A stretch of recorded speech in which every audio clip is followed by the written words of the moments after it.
आपराधिक घटनामा संलग्न कसैले पनि उन्मुक्ति पाउँदैन, पाउनुहुन्न। यसमा पूर्व राजा शाहले पनि उन्मुक्ति पाउनुहुन्न।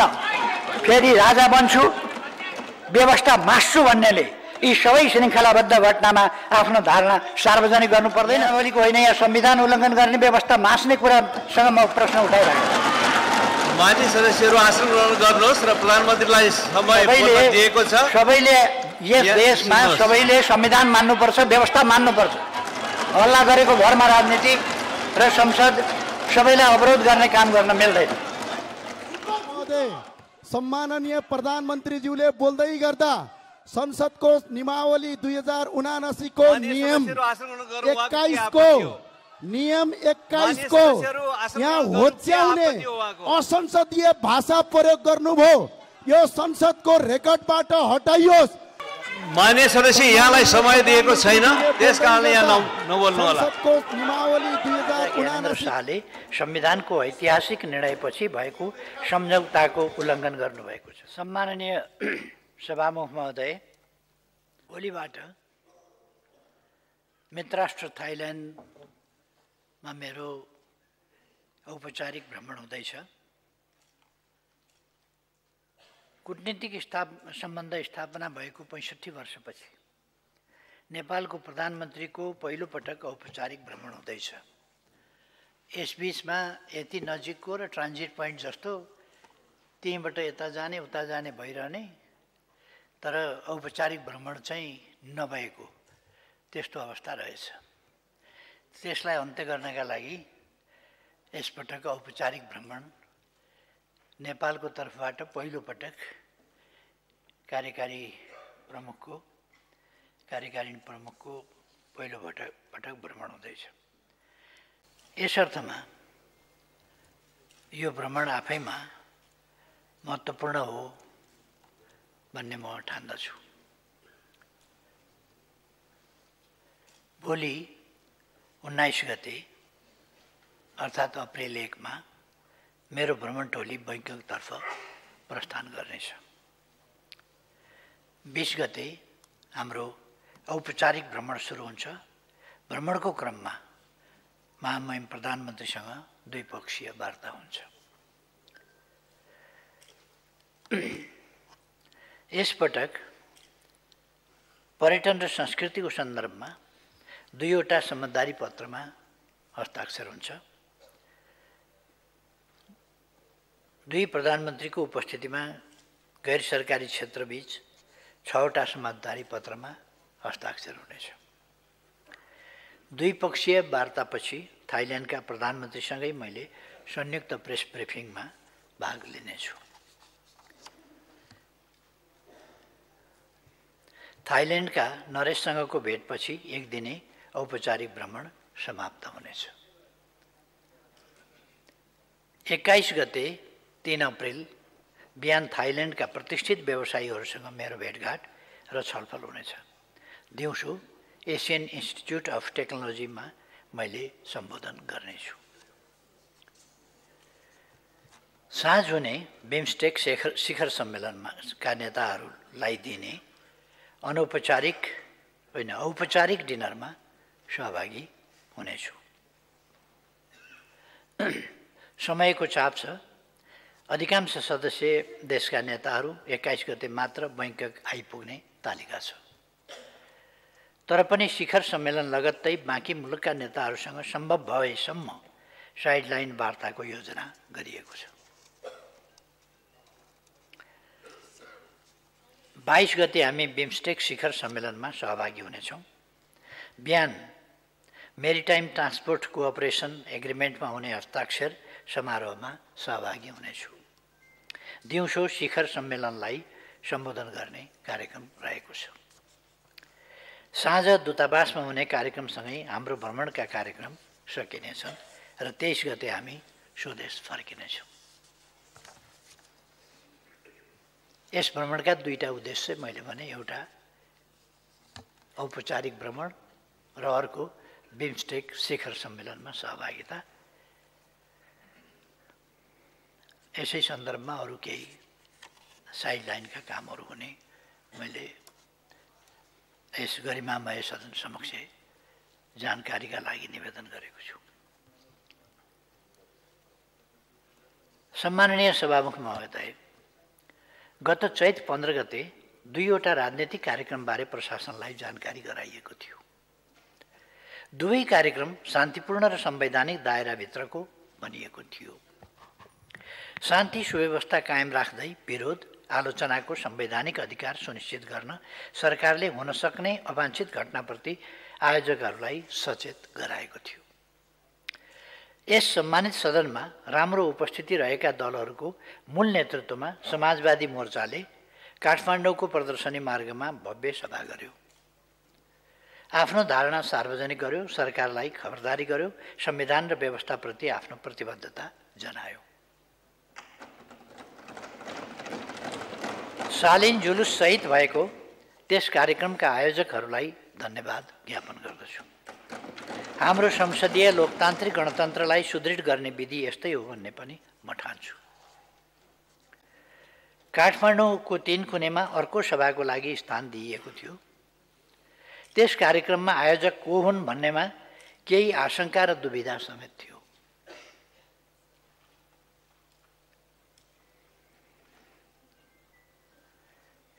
त्यस कार्यक्रमका उद्देश्य जे बताइँदै थियो त्यसमाथि नै आशंकाका आधार थिए। दुविधा यस अर्थमा थियो, त्यसका आयोजकमध्ये केही नाम यस सम्मानित सदनमा उपस्थित दलका नेताहरूको पनि थियो। तर 3 कुनेका आयोजकहरूले पहिले प्रशासनलाई जानकारी गराएअनुसार सभा गरेनन्। उत्तेजक प्रदर्शन र अराजनीतिक नारासहित भिड सलबलाउन थाल्यो। सभा वा मन्तव्य होइन, प्रदर्शनको कथित जनकमान्डर आफैले हाँकेको गाडी प्रहरीमाथि नै चढाउने गरी निषेधित क्षेत्र तोड्न दौडाइयो। भिड नियन्त्रण गर्न प्रशासनले गरेको प्रयासका विरुद्ध प्रहरीमाथि आक्रमण गर्ने, ढुङ्गामुढा गर्ने, प्रहरीको बन्दुक खोज्ने, गुण्डागर्दी गर्ने र कुटपिट गर्ने, लुटपाट गर्ने जस्ता वारदात सुरु गरिए। हुँदाहुँदै निजी व्यक्तिको घर, सार्वजनिक भवन, सञ्चार गृह, पार्टी कार्यालय, औषधि कारखाना र सवारीका साधनमाथि ढुङ्गामुढा गर्ने, तोडफोड गर्ने, आगजनी गर्ने र डिपार्टमेन्टल स्टोरहरू लुटपाट गर्ने जस्ता आपराधिक घटना सुरु गरियो। निजी व्यक्तिको घरमा आगजनी मात्रै गरिएन, मानिसलाई भित्रै थुनेर बाहिरबाट ताला लगाई जिउँदै डढाउने हिंसक आततायी कार्य भयो। अन्तर्राष्ट्रिय विमानस्थलमा आगजनी गर्ने र प्रज्वलनशील पदार्थमा आगो लगाई विस्फोट गराउने आतंककारी काम समेत भयो। प्रहरीका सवारी साधन मात्रै होइन, आगो निभाउन आएका दमकलमाथि आक्रमण गरियो। यी सबै निन्दनीय र खेदजनक कार्य हुन्। यस्ता घटनामा संलग्नहरूमाथि जोसुकै हुन्, जुनसुकै कभरमा किन नहुन्, कडा प्रशासनिक कारबाही हुन्छ। घटनाको विस्तृत विवरण उपयुक्त समयमा गृहमन्त्रीज्यूले यस सदनमा राख्नुहुनेछ। घटनामा संलग्नहरूमाथि छानबिन सुरु भएको छ। यसका योजनाकार को हुन् र को संलग्न छन्, सरकारले यस सन्दर्भमा छानबिन र अनुसन्धान गरिरहेको छ। विस्तृत प्रतिवेदन पछि आउने मैले बताइसकेको छु। यस घटनाको पृष्ठभूमिमा करिब 1 वर्ष अघिदेखिको घटनालाई अध्ययन गर्नु आवश्यक छ। सरकार व्यवस्था र संविधानप्रति अनास्था, घृणा र भ्रम फैलाउने एउटा तत्त्व त्यसै बेलादेखि क्रियाशील थियो। मौका खोजिरहेको थियो। धर्म, संस्कृति, परम्परा जस्ता संवेदनशील विषयमा अनावश्यक टिप्पणी गरी साम्प्रदायिक सद्भाव बिथोल्ने र खास समुदायमाथि आक्रमणमा उक्साउने काम गर्दै थियो। ऋण तिर्न पर्दैन भन्दै ऋणीहरूको भावनात्मक संवेदनामाथि खेल्ने र बैंक वित्तीय संस्था ध्वस्त पार्ने खेतीमा त्यो तथ्य सक्रिय थियो। यसैबीच पूर्व राजा ज्ञानेन्द्र शाहले गत फागुन 7 गते आफू अघि बढ्ने, साथ देऊ भन्दै वक्तव्यबाजी गर्नुभयो। त्यसको लगत्तै ठाउँ ठाउँमा स्वागत कार्यक्रम राख्दै जनमत भड्काउने काम सुरु गरियो। फागुन 25 गते कथित स्वागत सवारी आयोजना गरियो र चैत 14 गते समाज बिथोल्न लागि परेका एकजना अवांछित व्यक्तिलाई आफ्नै निवासमा डाकेर कथित जनकमान्डर तोक्नुभयो र हिंसात्मक वारदातका लागि खटाउनुभयो। प्रारम्भिक अध्ययनमा यी सबै घटनाले स्पष्ट पार्छ पूर्व राजा ज्ञानेन्द्र शाहले संविधानको ऐतिहासिक निर्णयपछि भएको सम्झौताको उल्लङ्घन गर्नुभएको छ। त्यतिखेर नागरिकको हैसियतमा शान्त जीवन बिताउने नागरिकको कानुनी र त्यतिखेर नागरिकको हैसियतमा शान्त जीवन बिताउने नागरिकको कानुनी र संवैधानिक अधिकार प्रयोग गरी व्यापार व्यवसाय सञ्चालन गर्ने पूर्व राष्ट्र प्रमुखको हैसियतमा सरकारले सुरक्षाको प्रबन्ध गर्ने र उहाँलाई नागार्जुन दरबार प्रयोग गर्न र उहाँको मातालाई प्रयोग गरिरहेको नारायण हिटी दरबार परिसरको भवन प्रयोग गर्न दिने सहमति भएको थियो। प्रधानमन्त्रीले समय पाउनु भएको छ, उहाँले राष्ट्रिय सभाका माननीय सदस्य एवं तत्कालीन गृहमन्त्री श्री कृष्ण प्रसाद सिटौलाले सरकारको तर्फबाट संवाद व्यवस्थापन गर्नुभयो। माननीय सदस्यहरू आसन ग्रहण गर्नुहोस्। आपराधिक घटनामा नियमावलीको होइन, यहाँ संविधान उल्लङ्घन गर्ने व्यवस्था मास्ने कुरासँग म प्रश्न उठाइरहेको छु। माननीय सदस्यहरू आसन ग्रहण गर्नुहोस् र प्रधानमन्त्रीलाई समय दिएको छ। सबैले यस देशमा सबैले संविधान मान्नुपर्छ, व्यवस्था मान्नुपर्छ। हल्ला गरेको भरमा राजनीति र संसद सबैलाई अवरोध गर्ने काम गर्न मिल्दैन।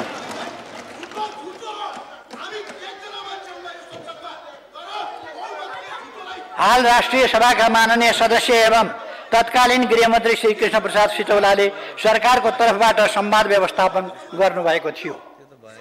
आपराधिक घटनामा संलग्न कसैले पनि उन्मुक्ति पाउनुहुन्न।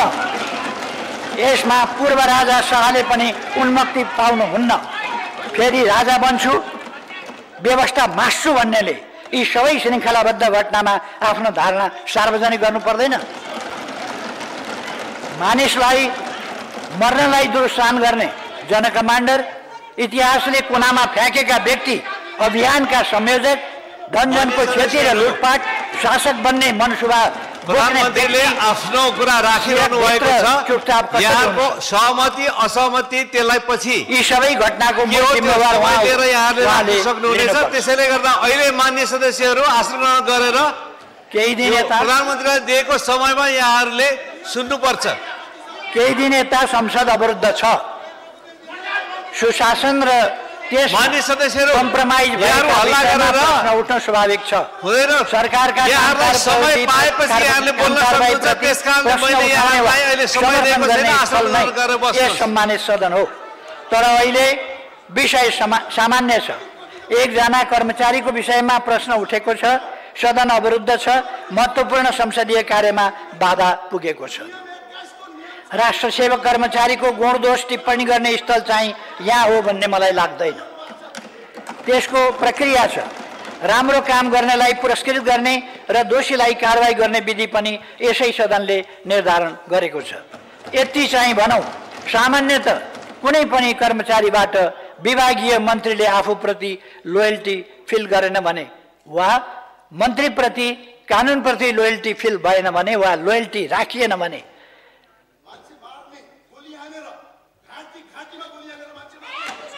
मान्य सदस्य यहाँलाई समय दिएको छैन, त्यस कारणले यहाँ नबोल्नु होला।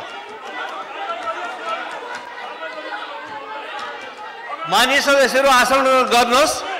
यहाँबाट अनुमति लिएर मात्रै बोल्नको लागि म मान्य सदस्यहरूलाई विशेष निर्देशन गर्दछु।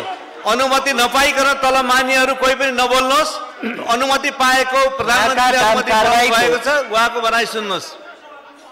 परीक्षण पनि होला, हुने ठाउँमै होला। त्यो पनि त्यस्तो अवस्थामा सरुवा गर्ने, जगेडामा राख्ने, स्पष्टीकरण माग्ने, नसिहत चेतावनी दिने वा पदमुक्त गर्ने सम्मका काम गरिन्छ।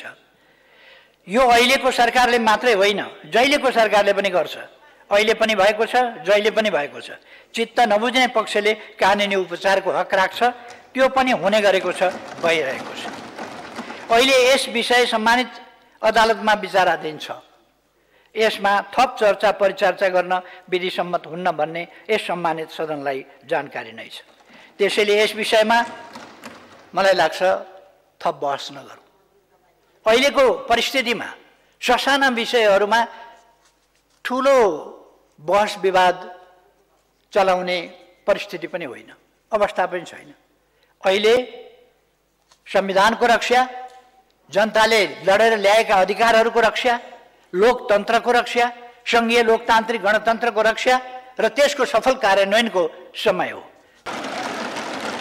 मानिसलाई मर्नलाई दुरुस्तान गर्ने जनकमान्डर, इतिहासले कुनामा फ्याँकेका व्यक्ति, अभियानका संयोजक, धनजनको क्षति र लुटपाट, शासक बन्ने मनसुबा प्रधानमन्त्रीले आफ्नो कुरा राखिरहनु भएको छ। यहाँको सहमति असहमति त्यसलाई पछि यी सबै घटनाको सक्नुहुनेछ। त्यसैले गर्दा अहिले मान्य सदस्यहरू आसन ग्रहण गरेर केही दिन यता प्रधानमन्त्रीलाई दिएको समयमा यहाँहरूले सुन्नुपर्छ। केही दिन यता संसद अवरुद्ध छ। सुशासन र त्यस मान्य सदस्यहरू कम्प्रोमाइज हल्ला गरेर उठ्न स्वाभाविक छ। हुँदैन। सरकारका यहाँहरूलाई समय पाएपछि यहाँले बोल्न सक्नुहुन्छ। त्यसकारणले मैले यहाँलाई अहिले समय दिएको छैन। आसन ग्रहण गरेर बस्नुहोस्। सम्मानित सदन हो। तर अहिले विषय सामान्य छ। एकजना कर्मचारीको विषयमा प्रश्न उठेको छ। सदन अवरुद्ध छ। महत्त्वपूर्ण संसदीय कार्यमा बाधा पुगेको छ। राष्ट्र सेवक कर्मचारीको गुण दोष टिप्पणी गर्ने स्थल चाहिँ यहाँ हो भन्ने मलाई लाग्दैन। त्यसको प्रक्रिया छ।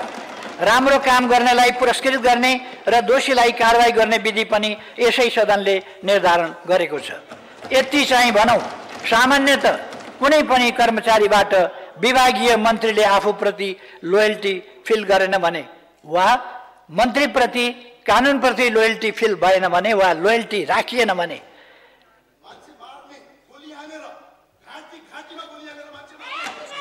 मान्य सदस्य यहाँलाई समय दिएको छैन।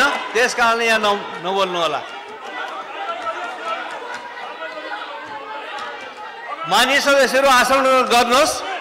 यहाँबाट अनुमति लिएर मात्रै बोल्नको लागि म मान्य सदस्यहरूलाई विशेष निर्देशन गर्दछु। अनुमति नपाइकन तल मान्यहरू कोही पनि नबोल्नुहोस्।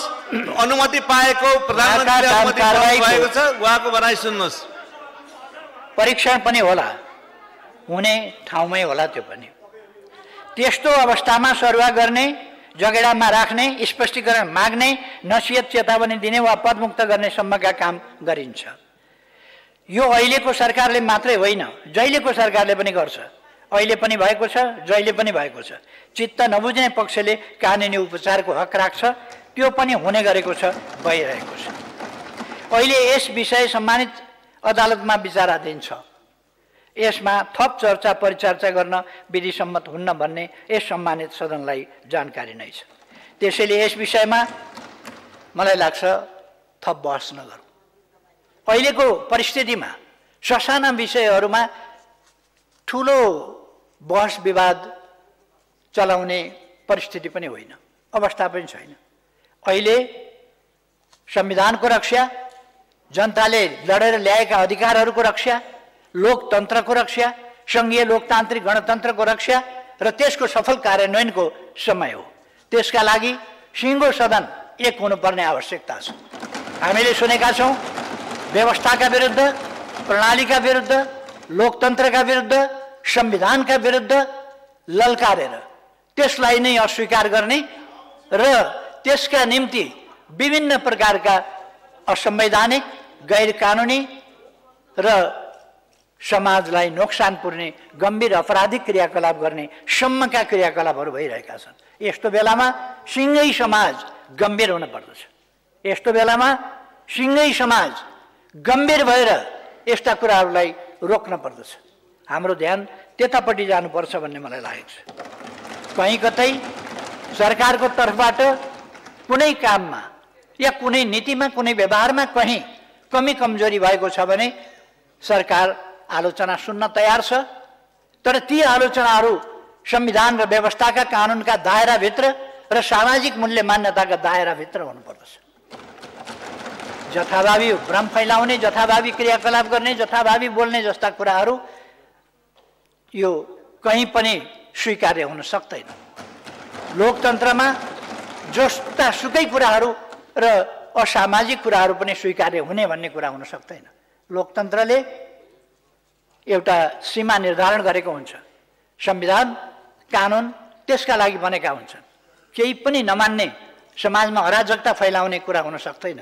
त्यस्ता खालका क्रियाकलाप भइरहेका छन्, त्यसको छानबिन भइरहेको छ। त्यो छानबिन गरेर त्यस्ता क्रियाकलापमा संलग्नमाथि कारबाही हुन्छ, हुन सुरु गरिसकेका छ, मैले भनिसकेका छु। यसर्थ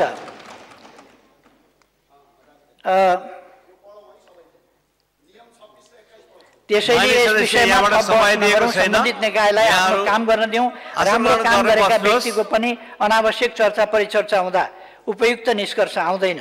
व्यक्ति व्यक्तिको नियुक्तिका विषयमा यो गरिमामय सदन विभाजित पनि हुनुहुन्न। बरु अबदेखि यस्तो गरौँ, लोकसेवाबाट नियुक्त हुने बाहेक अन्य प्रक्रियाबाट सरकारले गर्ने नियुक्ति सरकार फेरिदा स्वतः पदमुक्त हुने व्यवस्था गर्ने कि सल्लाहकारदेखि महान्यायाधिवक्ता र राष्ट्रिय योजना आयोगसम्म त अहिले पनि प्रधानमन्त्री फेरिदा स्वतः पदमुक्त हुने फेरिने गरेकै छन्। त्यसलाई पोलिटिकल नियुक्तिको तहसम्म पुर्याउने कि विशेष गरी प्रतिपक्ष बेन्चका मान्यज्यूहरूलाई अनुरोध गर्दछु, अहिलेको विषम परिस्थितिलाई मनन गरौँ, सदनको अवरोध अन्त्य गरौँ, एकताबद्ध भएर हामीले लडेर ल्याएको सङ्घीय लोकतान्त्रिक गणतन्त्रलाई सुदृढ गरौँ, हामी आफैले बनाएको संविधानलाई समृद्ध बनायौँ। अहिले 6वटा मध्ये 5वटा विधेयक अध्यादेशहरू दुवै सदनबाट समयभित्रै स्वीकृत भइसकेका छन् र अब तिनीहरू विधेयकको रूपमा सदन समक्ष प्रस्तुत भएका छन्। विधेयकको सम्बन्धमा संविधानको धारा 114 को 2 अनुसार हुने कुरा म यहाँ स्पष्ट गर्न चाहन्छु। त्यसो भएर यसलाई धेरै विवादको विषय नबनाऊ र सदनलाई सुचारू गर्न म सबैलाई आग्रह गर्न चाहन्छु। हामी जनप्रतिनिधि हौँ, संविधानको शपथ लिएर आउने अनि संविधान मास्ने क्रियाकलापमा लाग्ने कुरा शपथ विपरीतको कुरा हो, नैतिकता विपरीतको कुरा हो। त्यसकारण शपथ विपरीत जानु हुँदैन। नेपालको संविधानको शपथ हामी सबैले उभिएर लिएका हौँ। संविधानको शपथ लिने अनि संविधानकै खिलाफ जान्छु भन्ने, संविधानको भन्दा माथि शपथ कसैले देश र जनताका नाममा लिएका हुँला, कसैले ईश्वरका नाममा लिएका हुँला। ईश्वरका नाममा शपथ लिएर, संविधानको शपथ लिएर, ईश्वरका नाममा कसम खाएर त्यस विपरीत चल्न मिल्छ नैतिकताले? त्यसो भएर म सबैको ध्यान आकर्षण गर्न चाहन्छु, हामी एउटा थिति, एउटा मर्यादा, एउटा सामाजिक मर्यादामा बसौँ। अहिले यति नै भनौँ। धन्यवाद, सबैलाई धन्यवाद। त्यसका लागि सिङ्गो सदन एक हुनुपर्ने आवश्यकता छ। हामीले सुनेका छौँ व्यवस्थाका विरुद्ध, प्रणालीका विरुद्ध, लोकतन्त्रका विरुद्ध, संविधानका विरुद्ध ललकारेर त्यसलाई नै अस्वीकार गर्ने र त्यसका निम्ति विभिन्न प्रकारका असंवैधानिक, गैर कानुनी र समाजलाई नोक्सान पुर्ने गम्भीर अपराधिक क्रियाकलाप गर्ने सम्मका क्रियाकलापहरू भइरहेका छन्। यस्तो बेलामा सिङ्गै समाज गम्भीर हुन पर्दछ। यस्तो बेलामा सिङ्गै समाज गम्भीर भएर यस्ता कुराहरूलाई रोक्न पर्दछ। हाम्रो ध्यान त्यतापट्टि जानुपर्छ भन्ने मलाई लागेको छ। कहीँ कतै सरकारको तर्फबाट कुनै काममा या कुनै नीतिमा, कुनै व्यवहारमा कहीँ कमी कमजोरी भएको छ भने सरकार आलोचना सुन्न तयार छ, तर ती आलोचनाहरू संविधान र व्यवस्थाका कानुनका दायराभित्र र सामाजिक मूल्य मान्यताका दायराभित्र हुनुपर्दछ। जथाभावी भ्रम फैलाउने, जथाभावी क्रियाकलाप गर्ने, जथाभावी बोल्ने जस्ता कुराहरू यो कहीँ पनि स्वीकार्य हुन सक्दैन।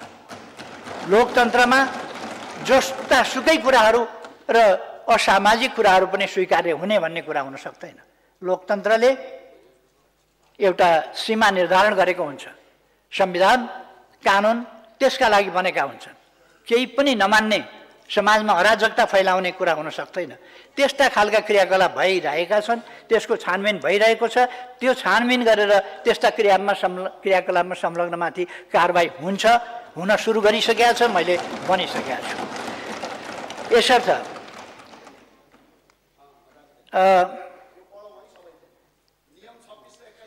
त्यसैले यस विषयमा सम्बन्धित निकायलाई आफ्नो काम गर्न दिउँ। राम्रो काम गरेका व्यक्तिको पनि अनावश्यक चर्चा परिचर्चा हुँदा उपयुक्त निष्कर्ष आउँदैन। व्यक्तिको नियुक्तिका विषयमा यो गरिमामय सदन विभाजित पनि हुनुहुन्न। बरु अबदेखि यस्तो गरौँ, लोकसेवाबाट नियुक्त हुने बाहेक अन्य प्रक्रियाबाट सरकारले गर्ने नियुक्ति सरकार फेरिदा स्वतः पदमुक्त हुने व्यवस्था गर्ने कि सल्लाहकारदेखि महान्यायाधिवक्ता र राष्ट्रिय योजना आयोगसम्म त अहिले पनि प्रधानमन्त्री फेरिदा स्वतः पदमुक्त हुने फेरिने गरेकै छन्। त्यसलाई पोलिटिकल नियुक्तिको तहसम्म पुर्याउने कि? विशेष गरी प्रतिपक्ष बेन्चका मान्यज्यूहरूलाई अनुरोध गर्दछु, अहिलेको विषम परिस्थितिलाई मनन गरौँ, सदनको अवरोध अन्त्य गरौँ, एकताबद्ध भएर हामीले लडेर ल्याएको सङ्घीय लोकतान्त्रिक गणतन्त्रलाई सुदृढ गरौँ, हामी आफैले बनाएको संविधानलाई समृद्ध बनायौँ। अहिले 6वटा मध्ये 5वटा विधेयक अध्यादेशहरू दुवै सदनबाट समयभित्रै स्वीकृत भइसकेका छन् र अब तिनीहरू विधेयकको रूपमा सदन समक्ष प्रस्तुत भएका छन्। विधेयकको सम्बन्धमा संविधानको धारा 114 को 2 अनुसार हुने कुरा म यहाँ स्पष्ट गर्न चाहन्छु। त्यसो भएर यसलाई धेरै विवादको विषय नबनाऊ र सदनलाई सुचारू गर्न म सबैलाई आग्रह गर्न चाहन्छु।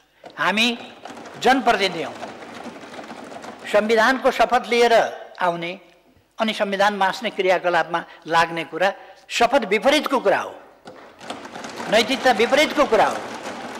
त्यसकारण शपथ विपरीत जानु हुँदैन। नेपालको संविधानको शपथ हामी सबैले उभिएर लिएका हौँ।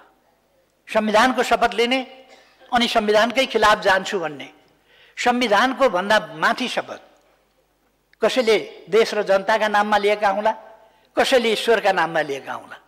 ईश्वरका नाममा शपथ लिएर, संविधानको शपथ लिएर, ईश्वरका नाममा कसम खाएर त्यस विपरीत चल्न मिल्छ नैतिकताले?